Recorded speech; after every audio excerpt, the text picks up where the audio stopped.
Good evening, everybody. Welcome to the third Dine and Learn of the season. Today is July 16th, 2018. 17th, 2018. I'd like to thank Mike Holzer again for arranging every week the Dine and Learn, and the Collar family, Shaya Collar, and for sponsoring tonight's Milchik dinner. Lo'ilui Nishmas, Shaya's grandmother, Esther Bas, Rabbi Yitzchak Isaac, Neshama should have an aliyah. Amen. So if you were here last week, you might recall that we were talking about some Italian Jews in Salonika who wanted to create a breakaway shul so they could daven Sfard, the Spanish Nusach. And the Maharshtam, who was the rabbi there, he gave them permission with the theory being that a kehillah, a community, is like a city. And just like you can move from one city to another city and adopt the minhag, the practices of this new city, so too you can leave one kehillah, move to another, even in the same city, and adopt those practices or start a new kehillah with new practices. So I'd like to talk a little bit more about that, and with a very interesting, kind of scary and a little bit stereotypical episode that happened. So within Greece, so the Maharshtam was in Greece and Salonika, so all the way on the other side of Greece, there's a city called Petrus, which today is a very happening place. A lot of Israeli tourists go there. It's a vacation spot. They have Pesach programs in Petrus. So in those days, it was a relatively small Jewish community, and they only had 4 kehillas. They only had 4, Nebuch. Within Petrus, they had the local Greek Jewish community. They had the Spanish exile community, and they had not one but 2 Sicilian communities, a big Sicilian community and a small Sicilian community. So around the year 1546, a few years before that, a Talmid Chacham came to Petrus. His name was Rav Yosef Foreman. And so the way it worked when he arrived was that each community self-governed. And what I mean by govern is there are certain rules to practice, to business that have to be set in order to allow things to flow freely. Each community, the Greeks, local Greeks could set their own rules, the Spanish could set their own rules, each Sicilian could set their own rules. And he came and he saw an opportunity to unite the whole community under his leadership. And what he learned was that decades previous it had been, the community was even smaller, and it was one united community. And then they had split up into each of their 4, and each one self-governed. And he wanted to bring back the unity. What could be better than achdus, unity? So of course, each local community had no interest whatsoever in that, because then the other people would lose power, and it would go to the top government. They would get the power. So Rav Yosef Furman wrote a learned tshuva on the subject, and he sent it around to the Talmidei Chachamim in the area, and he wanted them to opine so that he could pressure the communities to unite under his leadership. So very important to him was Salonika, because it was in Greece as well. It was not too far away. I checked on Google Maps. It's about a 4-hour drive. But in those days, I assume it was probably like a 2-day trip to get from Petrus to Salonika. But be that as it may, it was relatively nearby. But the Maharshtam refused to get involved. He's no dummy. From Petrus, they sent emissaries. Rabbi Foreman sent his emissaries, we'll call it the consolidation emissaries. They wanted to consolidate. They went to Salonika. So at the same time, the Greek community, the local Greek Jewish community, sent their emissaries as well to say, no. Because think about it, what happens? If each local community has a representation in the overall, so there's one representative of the Greek Jewish community, one representative of the Spanish community, 2 representatives of the Sicilian communities. They're outnumbered. So the local Greeks did not want it. They'd been there for generations. They wanted nothing of this. So they sent their own emissaries. So the 2 groups of emissaries got to Salonika, and they each tried to get to the Maharshtam first. By the way, this whole story is told by the Maharshtam in the introduction to his tshuva. In many editions, it is omitted, the introduction. But in a recent edition, they put it back in. You'll understand why it was omitted in a minute. The story gets very, very juicy. So they each went to the Maharshtam, and the Maharshtam says, okay, I'll answer your question if both sides agree to follow whatever my decision is. Right? Because if not, then what am I doing? Why am I getting involved? And this is, by the way, this is a general rule of the Beis Din. you don't offer an opinion unless everybody agrees. We will follow your opinion. And I recently saw Tshuva the Beis Yosef. He said the same thing. I'll answer your question if both sides agree to follow whatever I decide. So in this case, they couldn't, because the Rabbi Foreman, who was still in Petrus, he had already decided. They just wanted to get their Maharshtam's either approval or rejection. So the Maharshtam stayed out of it. He treated everybody respectfully, but he said nothing doing. So after a little bit of time, probably a week or two, the emissary from the Greek Jewish community, so one of them said, you know what, we're getting nowhere here. Let me go to Istanbul, Constantinople, where the chief rabbi, the Chacham Bashi, so we spoke maybe last week or 2 weeks ago, each community had its Chacham Bashi, its chief rabbi, but in Istanbul was the chief rabbi of all the Jews in the Ottoman Empire. So they said, why don't we go there if we get his support, the Greek Jewish community? So then we can push back on Rabbi Foreman. So the Greek emissary gets on a boat to travel to Istanbul.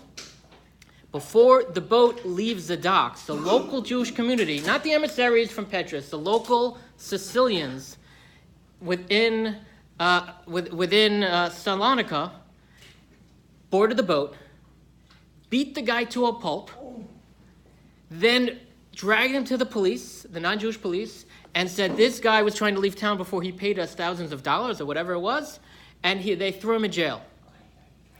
He sat in jail for 3 days until he could find the money to repay. Now, recuperating, and hopefully the locals helped him out in some way.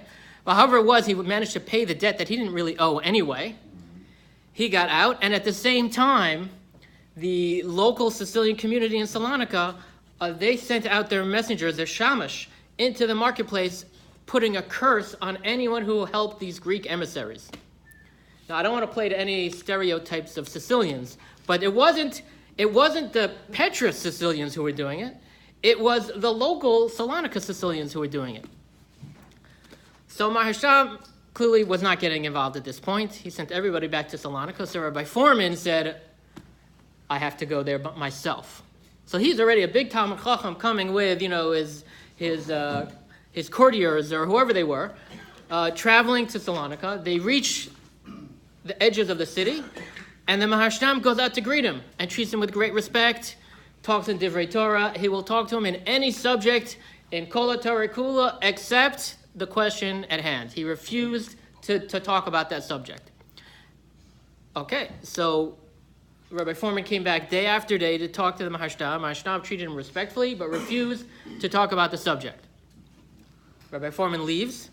On his way out, he writes a letter to the Maharshtam with incredibly angry language of unbecoming of a Talmud Chacham to that degree. So he sent it to the Maharshtam, cursing him out, more or less.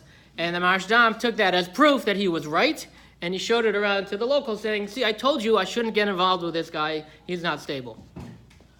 And then he said, but since you asked me, I'll give you my answer. And he wrote a long tshuva explaining why he thinks Rabbi Foreman is completely wrong. Every local Jewish community is allowed to remain independent. So what's aside from the politics and the intrigue and the thuggishness, there's a halachic basis to all this. If you look on sheet 2, source number 4. I think we ran out of sheet 2. Oh, maybe, yeah, okay. There's the Gemara in Bav Basra Ches Amud Beis.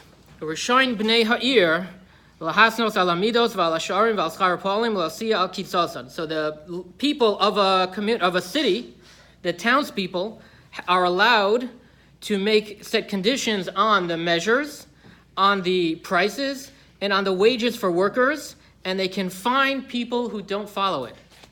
So the Rabbi Foreman said, look, it's a Gemara. The city makes all these regulations. It's up to the city to determine it, not each community. I don't care if you're Greeks, if you're Spanish, the city determines it. It has to be the whole city. That's his proof. It's a pretty good proof.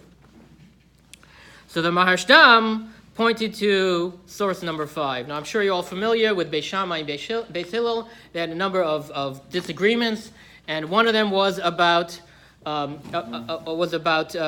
and Chalisa, and which would have resulted in Beis Shammai not being able to marry certain women from Beis Hillel, from their families. So it's a machlokas in the Gemara whether Beis Shammai acted on their psak or not. So let's talk about, right here, source 5 in Yevamos Yudalad Amud Aleph is Uman Damar Asu, assuming that they did. The Beis Shammai refused to allow their young men to marry the women in Beis Hillel who fell under this prohibition as they understand it. Karinan Kan, Lo Siskodedu, Lo Sasu, Agudos Agudos. How could they do that? We learned from the Pasuk that you're not allowed to have fights. You can't pretend. It can't act as if there are two Torahs. We follow one Torah, they follow the other Torah. We all follow the same Torah. How could Beis Shammai do this? So Amar Abaye ki amrinan lo siskodedu. So Abaye says, no. When do we say the prohibition of lo siskodedu, of disagreeing on these kinds of matters, applies? Kagon shtei batei dinim be'ir achas.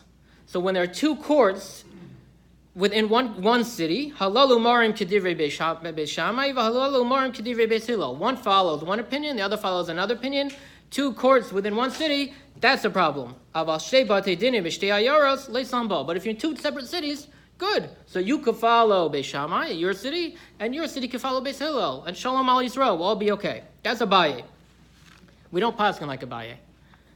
Then comes Rava. Amalei Rava. Beis Shammai Beis Hillel, but they lived in the same city. Kishtei batei dinim be'ir achas dami. They lived in the same city. So how could you say it's okay if they're two different cities? They're not.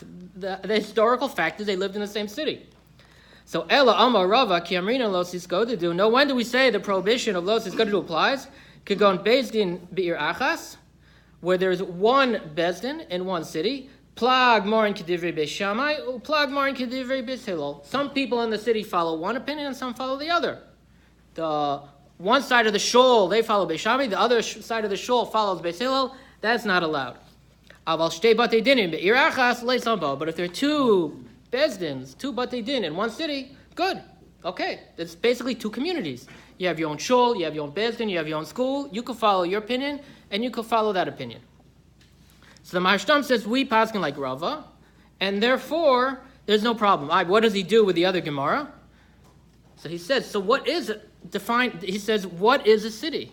Like we said before, every community is its own city. If you have your own shul, you have your own bezdin, you have your own schools, you're your own city. So we can have Ashkenazim and Sephardim living together in one city, and it's fine. You have your own shul, we have our shul, and we all follow our own practices, our own customs. You can follow Beis Shammai, we can follow Beis Hillel, whatever it is, and that's good. So that's how the Maharshtam, and this psak of the Maharshtam, is very important. This is the psak that set basically the standard for the next 500, 600 years. This is what we follow, this Maharshtam. This is the original source, that Ashkenazim who move to a Sephardic city don't have to become Sephardim. As long as they have their own shul and their own bezdin, and some say a mikvah, some say school, as long as they set up their own community, they don't have to assimilate into the basic community. This all comes from this Maharshtam I'm talking about right after the Spanish expulsion. And by the way, not everybody agreed with the Maharshtam. Some people supported Rabbi Foreman. Their tshuvas, it was a big tumult in the time. I don't know in the end historically what happened, whether it was united or not, whether it consolidated into one community or not. But the psak about Rabbi Foreman and Petrus is separate from this general rule that every city, every community is its own city. And therefore, if you, an Ashkenazi, wants to become a Sephardi or vice versa, so I had this with a friend of mine. It's sad that it should come to this. It's terrible. That's why we have a Chorban. This is why the Beis Mikdash isn't built yet. So I have a friend who grew up, he's a Sephardic, but he grew up in Boston, whatever. He went to Maimonides. He's a regular American kid, moved to Israel. So he's Sephardic, right? Raising his kids in Israel as whatever, an American Haredi, I don't know what they call it. Because his last name is Sephardic, he had trouble getting his kids into schools because they have quotas. You know,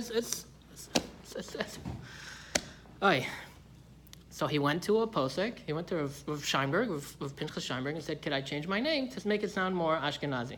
And then tell people that I'm Ashkenazic." And he said, if you change your name and if you do the Ashkenazic practices, so you are joining the Ashkenazic community, and you could do that. And you're not lying, you're actually telling the truth that you're Ashkenazic. So you can become, and a Sephardi can become Ashkenazic, and vice versa. It's just tragedy when that has to happen.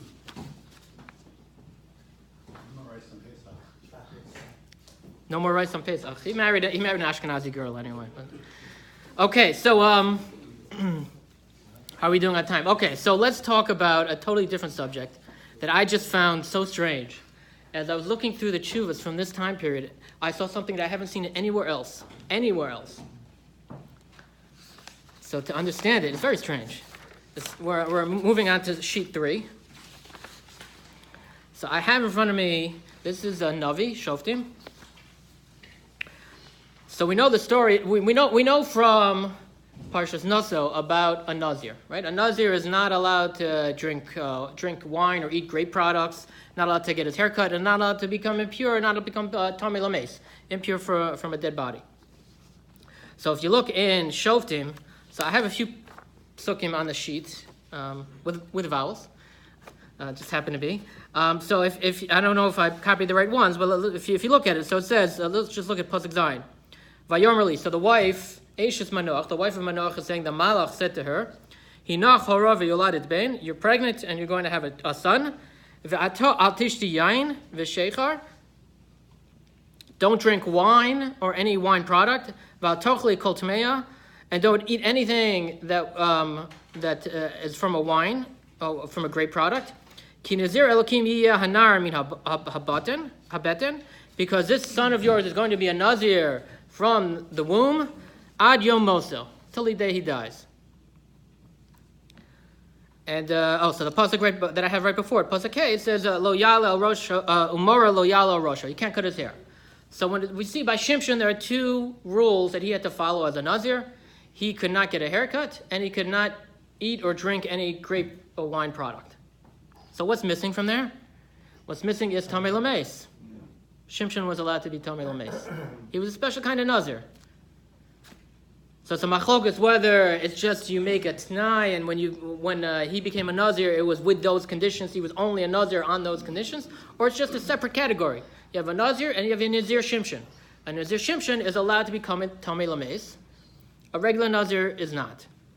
Why is this important? Because Chazal, the sages, decreed that all lands outside of Israel, midirabanan, are Tamei Lameis. So it's impossible to be a nazir in Chutz La'aretz, because the minute you say the words, you already violated it, because where we're standing is Tamei Lameis. So it's impossible to be a nazir outside of Eretz Yisrael. But you could, a nazir shimshon, you could be. And then you grow your hair. You have to grow your hair long, and you have to make kiddush on the challah, because you can't have wine or grape juice. There's one other difference with a nazir shimshon. Look at the pasuk that we read, pasuk Zayin, the last 3 words, ad yom moso. A normal nazir has an end period, and then he has to bring a korban, right? And stam nazir is 30 days, because kadosh yiyeh, the gematria of yiyeh is 30. So whatever it is, whatever the time period is, a nazir has an end point. Nazir shimshon is forever. And not only that, Chazal tell us a normal nazir, you're allowed, it's like a neder, you're allowed to go to a Talmud Chacham or Bezdin and have them uprooted if you have a reason. On nazir shimshon, there's no she'ela. You cannot uproot a nazir shimshon. Once you become a nazir shimshon, it's irrevocable and it's eternal. So nowadays, when people want to emphasize that they're telling the truth, they say, it's not good, but they say, I swear to God, don't do that. You should not do that. I'm not recommending it. I'm saying don't do that.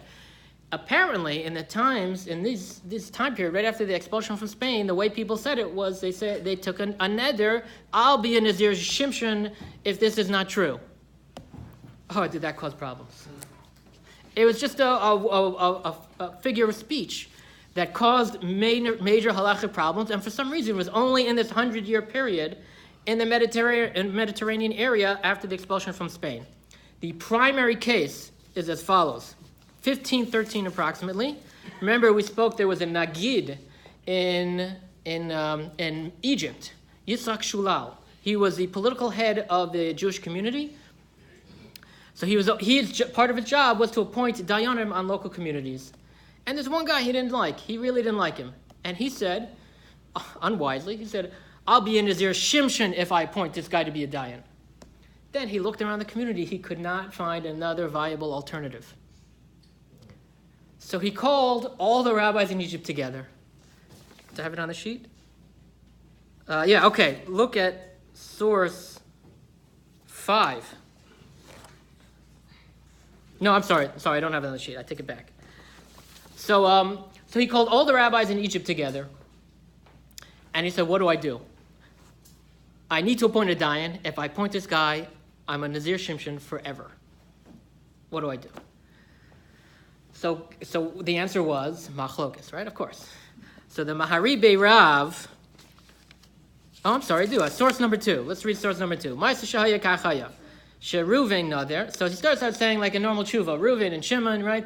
Anonymous. Sheruven Nader. This anonymous person took a neder. Omar Hareni Nazir Shimshon. Emiya Shimon Dayan. I'll be a Nazir Shimshon if I appoint this guy Shimon as a judge. Also Ruven Nagid. And this Ruven happened to be the Nagid. So obviously we know who he's talking about. There was only one Nagid in his time. And he had the ability to prevent Shimon from becoming a Dayan. He tried to appoint someone else, but he couldn't find. And he regretted the neder he took. And he gathered all the rabbis in Egypt to try to find some sort of loophole, some sort of way out of it. And after a long debate, some of them agreed, he's okay. He's good. He can appoint Shimon as a Dayan, no problem. So what could that possibly be? So if you look at source number 3, it's the Mishnah in Gemara Nazir Daf Dalet Amud Aleph. So the Mishnah is Hareni Kishimshon.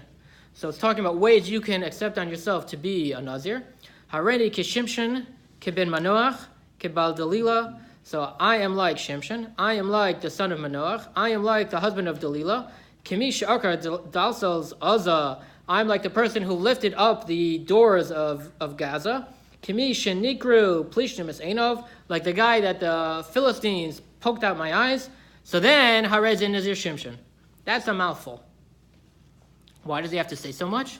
So explains the Gemara, Lami Lul Misnek Kol Halein. Why does he have to say so much? Tzrichi. De'iyomar Hareni Kishimshon. Because if he says, I'm going to be like Shimshon, so which Shimshon? Havamina Shimshon Achrini. Could be the guy down the street named Shimshon. So Kamash Malon Kibin Manoach. No, the Shimshon who's the son of Manoach. Aye, but what if there's a guy down the street, his father happens to be Manoach? So V'itana Kibin Manoach, Havamina Ikidemiskri Hachi. Maybe there are people with such a name whose name is Shimshon ben Manoach. So Kamash Malon Kibal Dalila, who's married to Dalila. Kamishin Nikru Plishnimus Einov. And also the one who's, you have to be so specific because you might mean someone else. So says the Maharibe Rav, remember the Maharibe Rav, he was exiled from Spain, he was a genius, he was brilliant. He came down to Egypt, was almost immediately placed on the Bezdin of the Nagid. So he was the Nagid's guy. But he had a good proof. He said, look at the Mishnah in the Gemara. All he said, look, if you look back at number 2, what did he say? Hareni Nazir Shimshon Imiyah Shimon Dayan. He left out all the specifications. He could have mentioned the Shimshon down the street. Good, all good. The no neder, no naziris, enkan neder, enkan naziris, kol shari v'kaya, kol shari lach. So that was the Maharibe Rav's psak, and some of the rabbis in Egypt. It's actually pretty good, right? Can anyone slug this one up? Oh, it's pretty black on white. It should be mutter. So why would anyone? It only says ksas. Only some of them agreed to it. Why would anyone disagree? So Elio Mizrahi, who was the chacham, not yet. He would become the chacham bashi. No, Istanbul was already. He was a chacham bashi of all the Jews in the Ottoman Empire. Egypt was not yet under the Ottoman Empire, but so he was in Istanbul, the Constantinople. He was the chief rabbi. So he sent the tshuva saying no. He has a choice: appoint Shimon, don't appoint Shimon, or become a Nazir Shimshon. So what's his logic and what's his proof? Those are two separate things. So if you look at the Rambam, source number 4. So 2 halachas, one after the other. See if you can find the contradiction. Lafichach mi she'amar hareni nazir kishimshon. Someone who says I'm a nazir like Shimshon. Hareze nazir min atiglachas u'min hayayin la'olam. So this guy's a nazir from getting a haircut and from wine forever. That's halacha yadalit. We'll skip to halacha tezvav. Ha'omer hareni kishimshon kiven manoach kebal dalila kemi she'agar dalsos aza kemi shenakru shenikru plishtim as einav hareze nazir kinazir shimshon. Right? If you say the whole Megillah, then you're nazir shimshon. So ask the Mizrahi, Rabbi Elio Mizrahi says, wait a minute.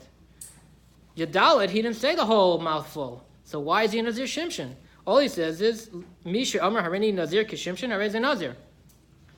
So why does the Rambam separate this and seemingly contradict himself? So you could say, well, he didn't get to it yet. You got to give him time. He's teaching it to us step by step. I don't know. That's a little difficult. So the Rebbe Yom Mizrahi says as follows.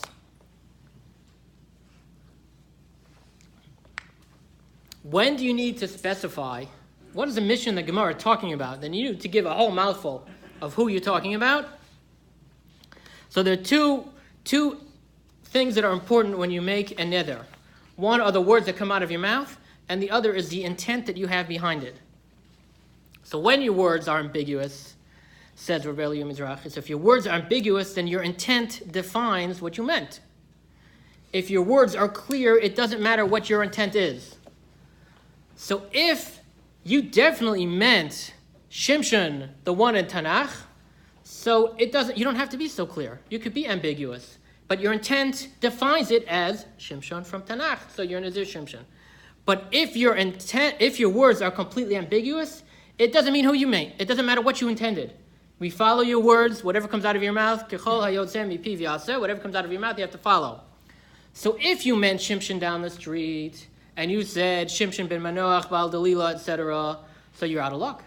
You meant one guy, but you said the whole formula specifying the guy in Tanakh, so you're stuck. But if you meant the guy in Tanakh, okay, so you said Nazir Shimshon, that's enough. I'm a Nazir like Shimshon, that's enough. So says Rebbe Yom Mizrahi, the Nagid, Rabbi Yitzchak Shulal, who did he intend when he said it? He intended Shimshon from Tanakh. That's what he meant. It was unwise for him to say it, but that's what he meant. So he didn't have to specify. Only if he didn't mean Shimshon from Tanakh did he have to go. That's what the mission of the Gemara is talking about. So it says Rebbe Yom Mizrahi, he's stuck. So the nafkamina here is huge, because like I said, this was a figure of speech. So every nebuch on the street. So I'll give you an example. Okay, perfect. Source number 5. There's just some guy in the street. Maisa Haya. This is a tshuva of the Radbaz in Egypt. Maisa Haya be'echad shenadar mitoch kaso. So this is, let's say, a middle-aged man got angry at his girlfriend. So he said, Eya Nazir Shimshon im esas plonis. I'll be a Nazir Shimshon before I marry this lady. Lafishin is koted and bita, because she was, divorced, or she was a widow. She had a daughter. And he got into a fight with the daughter, and he got so angry, he said, I'm never going to marry your mother, I'm never going to marry that woman, I'll be in Nazir Shimshon before I do. So he went to the local rabbi, and that rabbi said, Shalo Omar, so the guy, so he's no dummy, he changed his story. He said, no, I didn't say Nazir Shimshon. Who wants to be a Nazir Shimshon for life? For eternal. So he said, no, I said a mamzer, I'll be a mamzer, which is meaningless. You can't make yourself a mamzer. So I'll be a mamzer. I'll be an idiot if I marry her. That's all I said. But he's stuck.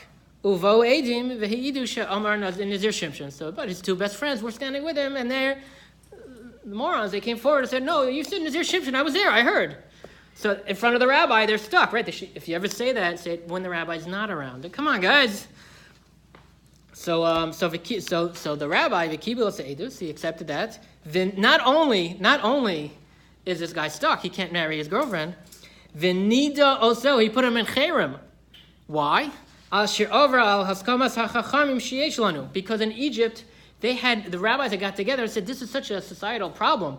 People are vowing to be Nazir Shimshon. They agreed, nobody's allowed, Shum Echa Lo Yidor Ben Nazir Shimshon. Never, even if it's appropriate, no one's allowed to make that neder.